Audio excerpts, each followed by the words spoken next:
So all I can say is for those that that carried the ball that long, congratulations. It's a great PSSI tradition.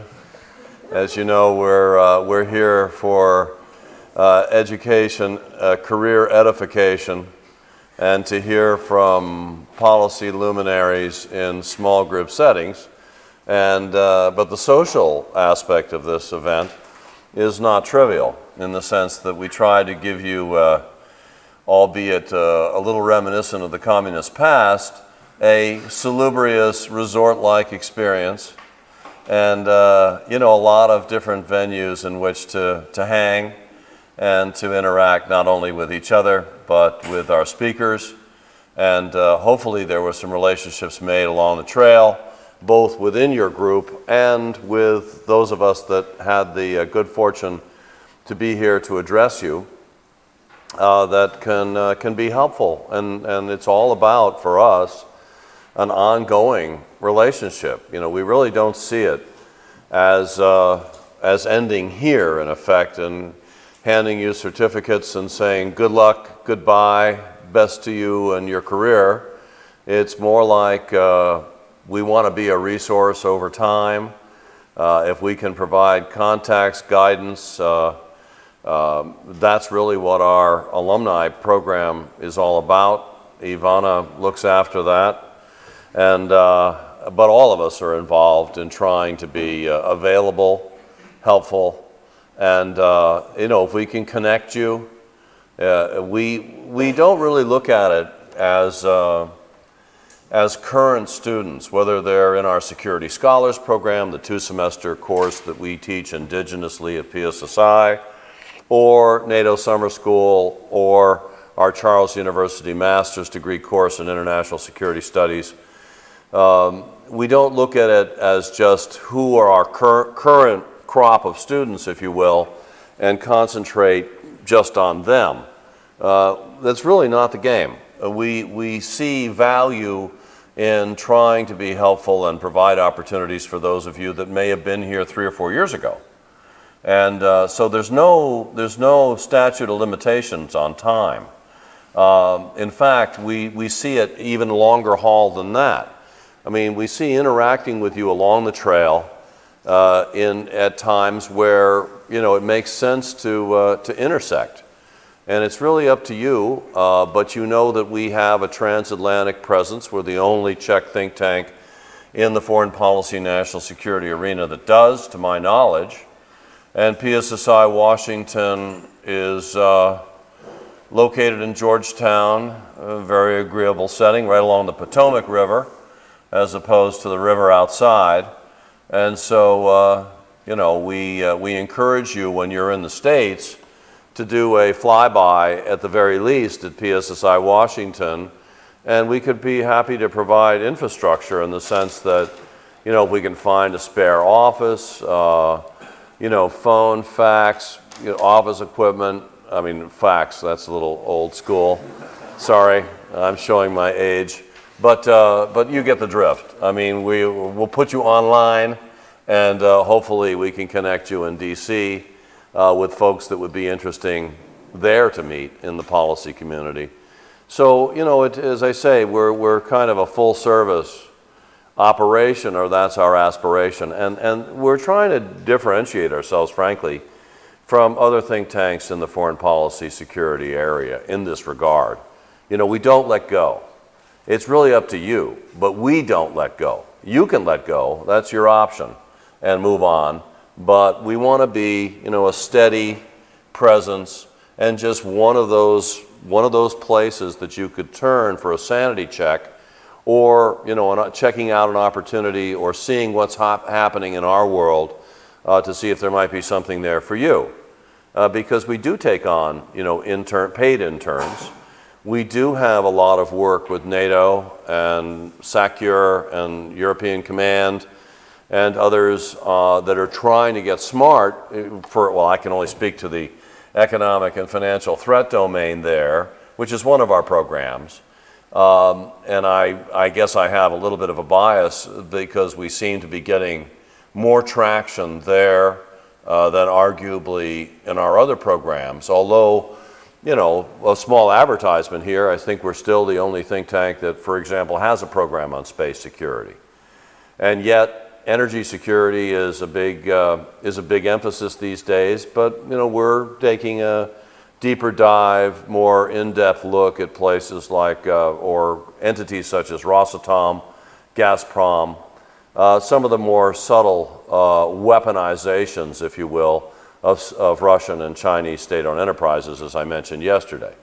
So it's, you know, energy security is a big area, but we're trying to really focus on this part of the world and what the Russians have in mind, which is generally not good.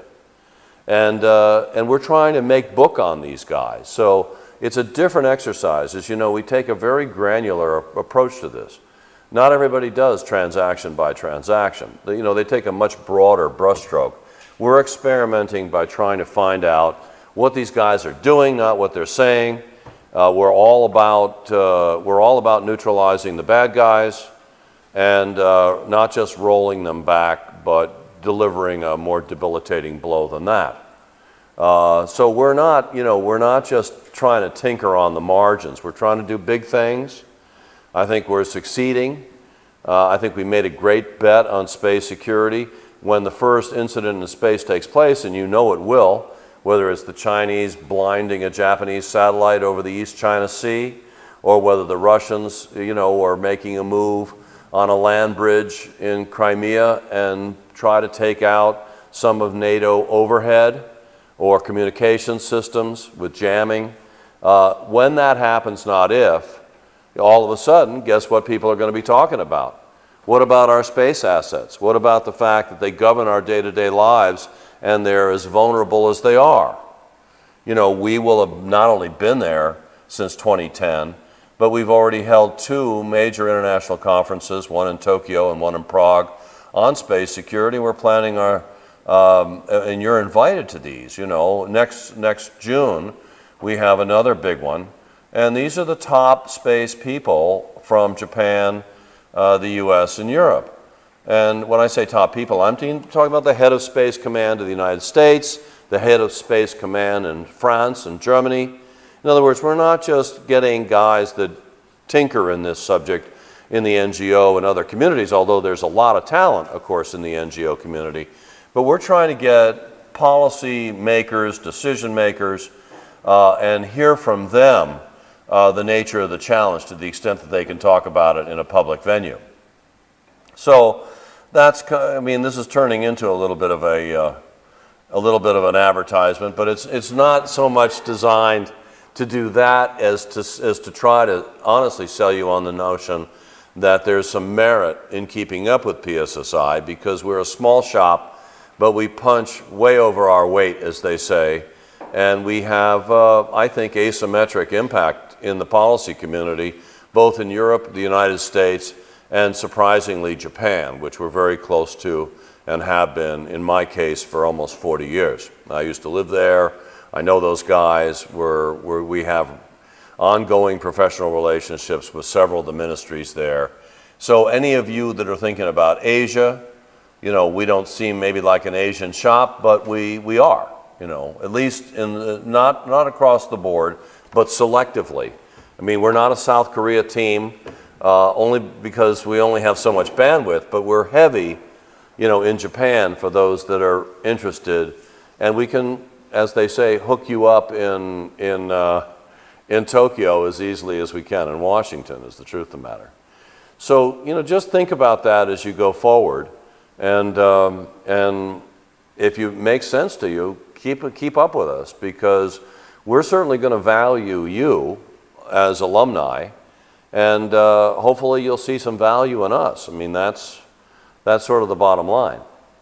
So we're grateful that you took the time to do this, and hopefully it's been a rather rich and rewarding experience. It's not the same old thing, and we're trying to get, you know, the most interesting, stimulating, sort of cutting-edge speakers that we can find, and we're continually, you know, searching for the most stimulating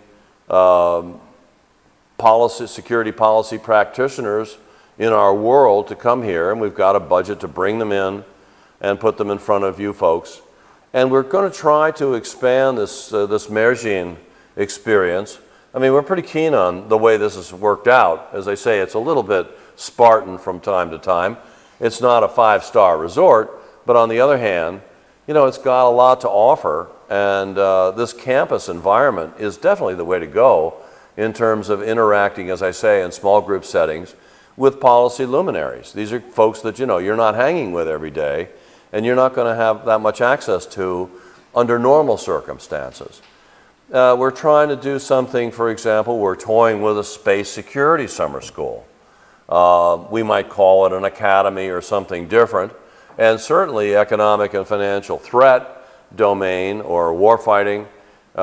We've got, you know, we're going to check out that scene with NATO, and I don't mean the public diplomacy division, I mean the warfighting side of NATO, and see if they want to bring in senior officers as well as from the United States, and even West Point, Annapolis, Air Force Academy, those kind of guys, because this is a new subject, and we could bring them into a setting like this with folks like you.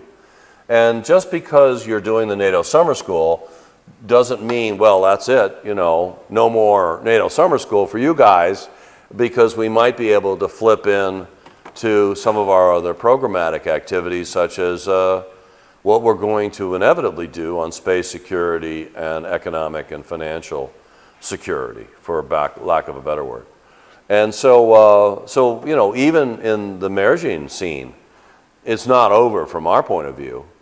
And we don't mind if you're out of school and in the young, you know, the young professional scene, and you're 2 or 3 years away from where you are now, and you're starting your careers and all that, because we're focusing increasingly on young professionals. I mean, this isn't just going to be a student thing. We see graduate students as a very fertile area, to say the least, but that's not the show as far as we're concerned. I mean, we want to be in the career building business, not just the hey, pretty cool and useful and hopefully stimulating student experience. So there's a pretty big difference there. And we're flexible. I mean, we want to hear from you how we can make this event better, but also, you know, I was talking to students last night who are saying, you know, let's get the economic and financial thing going as soon as we can, because, and can we come back? Answer, oh yeah, definitely you can come back. In fact, because you've been exposed to it, you have a leg up on the competition. And there, you know, I don't know that there's that much competition right now, but I can tell you this, there will be, because this portfolio is not going to go away. We're buying the stock. We bought the stock very early. We own a lot of it, and we're going to watch that thing rise, just like we're going to buy into space security before anybody gives a damn about space security, and we're going to watch that thing go up like a hockey stick as well. So that's really what we're about. It sounds like a business, and we kind of run it as a business. We're a casual shop, as you know. We encourage drinking, carousing, and interactions of all kinds. But that said, you know, being beneath that casual veneer, which is our trademark, we're pretty serious people, and we think that we've got, you know, we're world class, and we can play in the big leagues. So that's at least our perception of ourselves, and I don't know if that comes across, but hopefully it does. So with that, again, you have all of our thanks for the time you've taken out of your rather busy schedules to take a risk on NATO Summer School, and I hope it paid off for you. But know that, that the payoff, you know, isn't said and done. You need to look at a 10, 20-year time horizon and then see what you think. I mean, that's the view we have. It's a long view. So, with that, it's certificate time. Hopefully, I don't know that the signatures on the page will ever be worth money, but we're working on it. And anyway, we're ready to have that graduating moment.